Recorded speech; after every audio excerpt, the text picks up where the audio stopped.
All right, guys, welcome to the Elevated Limits podcast show. I'm here. I'm your host, Roberto. I got my co-host here, What's going on? It's Carlos. Carlos, my guy, Suave Loso. Today we have our first special guest. You are our first official guest, so this is a special. honored. Yeah, this is a special moment right here. Right. We have Jeremy Lucien. Did I say it right? Lucien. Lucien. See, Roz, You're close. She You're gonna close. kill me, bro. I ain't gonna lie. She gonna kill me. Yo, so I was actually looking up your last name on YouTube, and I saw it's French, right? Which makes sense. Your dad is Haitian, your mom is Jamaican. So which side of the family's crazier? That's both two different vibes right there, bro. That's a tough question. They're both sides are pretty crazy, like in their own way. Yeah. So I have spent more time around my dad's side of the family, like just growing up. That's the place where I was going over to. Okay. They all live in Brooklyn. So have you been to Haiti then before? So that's the thing. I've never been to Haiti or Jamaica, so I don't feel like my. So no shade to them. I mean, they're gonna hear this. They're gonna kill me later.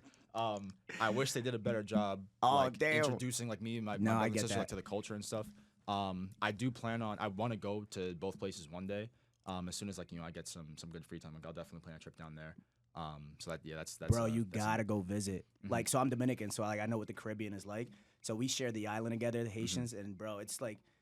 I brought Carlos with me the one time, actually, bro. It's a life-changing experience, bro. Like, your perspective on life changes. Like, Los came with me in 2019. That was wild. Yeah, I've been getting all these like Snapchat memories and stuff here now. And it's like 4 years ago was my first time on a plane, first time out the country, and I was like, yo, this is so crazy. Like, but like it was to the point where I couldn't wait to come back home. It was a culture shock for him. You know what I mean? But he came back with a different perspective. Like, yo, life is good here. As an American, like, we're so grateful, to have the things that we have here. First thing I did was step in Wawa. I was like, yo, they don't got Wawa down there, but I was like, yo, this is crazy. All right, so I want to take it back, right? I want to take it back to your childhood and how you kind of got started in playing football. Was it an older relative that you looked up to, or how did you get introduced to the game? That's exactly what it was. So I was born in Jersey.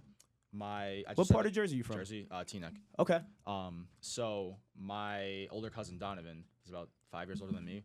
I just said my that side of the family lives in Brooklyn. So every week we would go over watch him play high school football. So I remember at a certain point, I might have been like 6. I came to my parents and said, "Hey, I want to be like Donovan. Can I start playing football like him?" Oh, that's tough. So we moved out here to PA just before I turned 7. It was March of 2007. Later that fall, they signed me up for football. I remember like the day, it was maybe a day or two before I was supposed to have my first practice. I remember calling my dad, like I was crying. I started getting kind of scared. Like I told him I was scared that someone's gonna step on my hand or something. Right. So he was like, dude, like relax, like that's not gonna happen to you. So my first year was, I sucked. Like I was a space cadet, kind of like not really paying attention. Didn't really know what was going on. It was my first experience playing football because I didn't play flag. I went straight into tackle. Did they have you on the line like everybody else? Like when you first get there, you don't know what you're doing? Nah. You played cornerback right away? I've played everything except for the line. So I've played corner, linebacker, safety, and all offense, receiver, running back, a little bit of tight end. Didn't play quarterback. I can't throw. My brother actually did. So he was my quarterback for about half of my career. I was always like a level ahead of him. So the way that my league worked, it was you play like 2 years at each level. So on my second year of every level, he would always be on the team with me. So he would like be my quarterback every year. So you said when you first started playing, you were a space cadet. Yeah. Right. But what helped me get better? I was gonna say, when did you know like cornerback is my spot? Cornerback is your spot, and when did you know where like I'm actually pretty good at this? So, in terms of corner being my spot, I didn't figure that out until high school. But just being good at football in general. Like when you stepped on the field and you're like, yo, I'm different from everybody else. So after that first year of youth football. After your first year, you already know like I'm the one.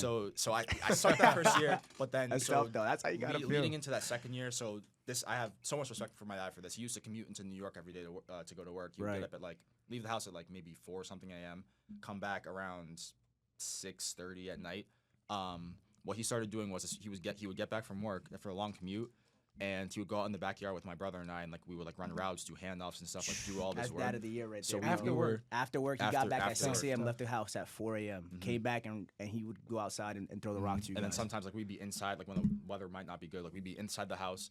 You see in our kitchen, like it has like the little like kind of window like into the family room or whatever. Right. So he would have me run from the kitchen into the family room. My brother would have to like be precise, throw the ball through that little window. My mom would want to. I ain't gonna lie, that's risky, bro. That's not flying in the Spanish household, bro.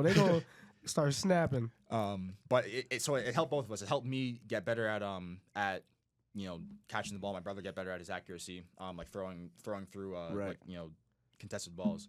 So we would do that every single summer. So going into my second year, that helped me make so much improvement. When when was it? I think it was our first scrimmage that year. I maybe scored like 3 or 4 touchdowns. So then I started thinking like, all right, like I'm pretty good at this. You started to have the confidence, right, that came with it. And then the rest was history after that. So you mentioned high school a little bit. I remember in like 2017, I remember you were working out at a private sector that I was working at. I didn't know you at the time, but as you were getting recruited, I remember following your recruiting process a little bit. Like, you're obviously a smart guy, so you were getting recruited by all these Ivy League schools, and then UConn came in and they offered you.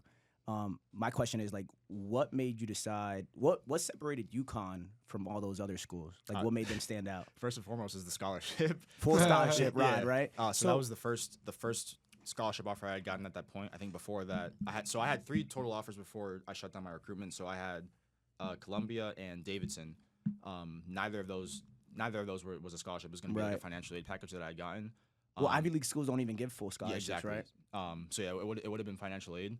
UConn ended up coming through with the scholarship offer. So I was feeling really good about that. I went to boarding school for high school, and it was in Connecticut, about 50 minutes down the road from UConn. So because I was so close, I was able to actually go visit campus a couple times. So that helped me like get really comfortable with the coaching staff and the players too. So I'd already been in Connecticut for 4 years. At that point, I was like, 4 more years. I'm used to this. Like 4 more years will be fine. They're in a pretty good conference, and then also like you said, I'm a smart guy. Academics has been like a huge part of my life for forever. Right. I knew I wanted to study mechanical engineering when I got into college, and UConn has a pretty solid engineering program. So that both of those, like football and then engineering, was like pretty good together. So when you got on UConn's campus, did you know right away, like off the bat, like this is where I want to go? Did you get that feeling, or was it you're still filling it out kind of deal? It wasn't immediately. So I was definitely like juggling everything. Initially, I wanted to just let my recruitment play out and see what else came in. But the more I thought about it, the more it just felt like the right place for me, and it was. I definitely think that it was a good decision going. How was that transition period though, like getting to UConn? Because again, you go from playing high school ball, college football is obviously a lot different. Like everyone's talented, you know what I mean? Like, how was that transition going from high school ball to like Division I ball and playing against some? It was definitely an adjustment. So, like I said before, I didn't really commit to corner until it had to have been maybe my junior year of high school. Oh, that's kind of late. Yeah. It was so very late. So what positions were you playing before that? Receiver and corner. So I was going both ways. Okay. But like I didn't really start to like think about technique at corner until senior year, like that little window. I also didn't start until my senior year of high school. No, bro. No, That's exactly. crazy. So Yo, if anybody needs motivation right now, understand, if you haven't played up until your senior year, if you ball out, it's possible. It is possible. Damn, bro, that's crazy though. So wait, was it just because kids were that talented? It was a pretty talented league that I was playing. Okay. So you get to UConn, and what was that adjustment period like then? So it was tough. So the corner room my freshman year, just the defense in general, something that we were fighting against every single year was how young we were. My freshman year, I think the defense was majority like freshmen and sophomores. So, and especially at the corner position, we were like super, super thin with the depth. Realistically, me and like the rest of the DBs in my class, we should have redshirted, all of us, but we had to play early just because of how thin the room was. Right. So because like I didn't really have like a lot of time to work on my craft in high school. Like once I decided to finally like commit to corner, and then also I got injured the 5th day of camp. So I missed like the entire fall. Pretty much the entire fall camp. What was your injury? I tore my right labrum. Oh damn, bro. So you ain't start till senior year. So I didn't start till senior year, and I missed. So I for all intents and purposes, I was a high school senior playing against these grown ass men in college. Yeah. Right. With no real transition period. Because I obviously wasn't there for spring ball. I didn't get there until the summer, and then I missed all camp. So I went from the end of my senior season of high school, basically not playing any football until the first game that I came back for in the season. So freshman year was definitely an adjustment. I was also engineering, throwing that in with that it. made you're overloaded with work. So I couldn't. I don't regret doing engineering, but it definitely made the football side harder because I didn't have nearly as much time as like other players on my team to like do like extra stuff, like watching extra film, like getting extra work. I get that. Because like, I had all this engineering work I had to do, so that definitely held me back a little bit. But it allowed me to learn a lot about myself and like just the workload that I'm able to handle. Because freshman year was a nightmare. But I had a pretty good support system, like helping me out. So like, I had a lot of conversations with my parents, my coaches, like the other staff on the team. So things definitely started to pick up after that year, and I continued to trend upward. I was gonna say on that note, like if your freshman year was that crazy, it only got easier, right? In some ways, yes. What year was your freshman year? 2018, fall 2018. 2018. So like, how did the COVID kind of affect that whole process? Like, did that like dictate a lot of like decisions you made, or how did like the team carry it? So it was for the team, like it was really weird. Just in general, that was the first time that I know for me. So I've been playing football since I was 7. That was the first time since I was 7 that I haven't played competitively like in the fall. It was just weird, like being a spectator. Like we would have practices and workouts, but number one, we were having these practices, but everybody had like the same thought process. It was like, what are we doing this for? Like, we're not going to play another game until a year from now. Yeah, that's crazy.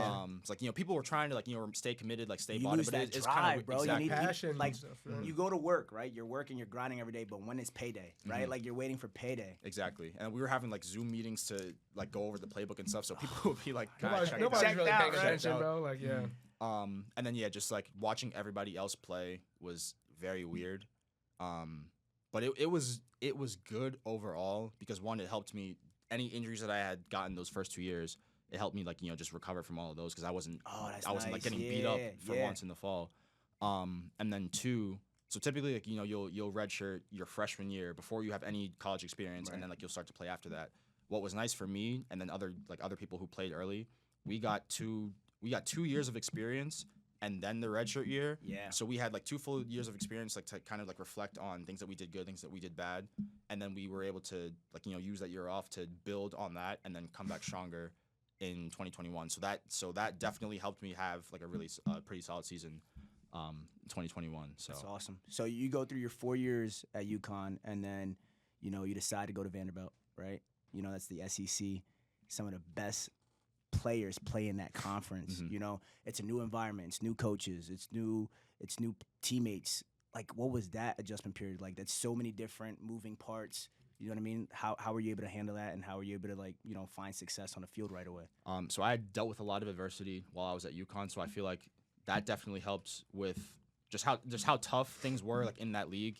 I was able to develop a lot of like my work ethic, my determination, my discipline, like all of that was able to increase a lot while I was at UConn. So that helped me when I got to Vandy. But it was still pretty tough because like I'd obviously never been at that level before. It's kind of hard to prepare for something if you've never had any kind of experience with it. Right. So even though I did feel pretty prepared going in, there was still some stuff that I was coming from behind a little bit because there were guys I was competing against who had been there for years. Right. So I did I started off at the back, had to claw my way to the top, but I eventually did come out as the starter. I think by game 3 of the season. How was that competing for the spot? Like, what was your mental space at? Like, what is it to the point like because it gets weird sometimes? Like, you're teammates with these guys, but you're also competing for a spot. Right. So is it weird where like yo, I'm not gonna really talk to you. I'm not gonna eat at lunch with you because I know I want your spot. You know what I mean? Like bro, quick story. I tore my ACL in 2017 one time, and there was a running back behind me that was like excited that I tore my ACL. So I ask you that from the perspective of like, what was your mindset like? Because some people are super weird. Like, what were your teammates like? Were they cool with you? I mean, like, who's this guy think he's gonna come in from UConn and take my spot? That is real, bro. Right, yeah. You know what I mean? So I want to know. Like, No, what was that so like? that's initially. So when they were recruiting me, I was thinking that like I'm gonna come into. I'm a 5th-year senior, like grad transfer, who has a lot of experience playing the position already at this spot's level. mine. That's what I'm thinking. Like I'm gonna come in here and start. But so like I did start off with the 2s, which I'm like that's how it should be. So over the summer I started off with the 2s. I'm like, all right, they can't just give me the spot. Like I gotta demonstrate that I'm able to play. Like I gotta earn it. I had like a really good summer, a really good fall camp. So I'm thinking that I'm doing pretty well. But those first 2 games, like I think I played maybe 10 total snaps. Those first, so like I was well within my right to go within the tank and like just kind of like check out. But like with the goals that I have, like I knew where I wanted to go. I knew this is my last season to play before like getting to the league. So I continued to work and then eventually got the spot. But in terms of like just how everybody treats each other, like nobody was like a jerk or anything about it. Like everybody knows what's up. if somebody does end up taking your spot, like you just got to work harder. Like just do what you got to do to get the spot back. Right. But it's never like I'll be tight. never. No, like you might be tight, but like, my spot. I know. That's So crazy. for me, like whenever someone else is playing over me, like I would never look at them. I'm a pretty self-critical guy. I never look at the other person Right. As if, because it's not like they went up to the coach like holding a gun to their head like you better start me. Like it's never their fault. It's the coach that made the decision. So I clearly I didn't do enough to force him to play me. So I got to.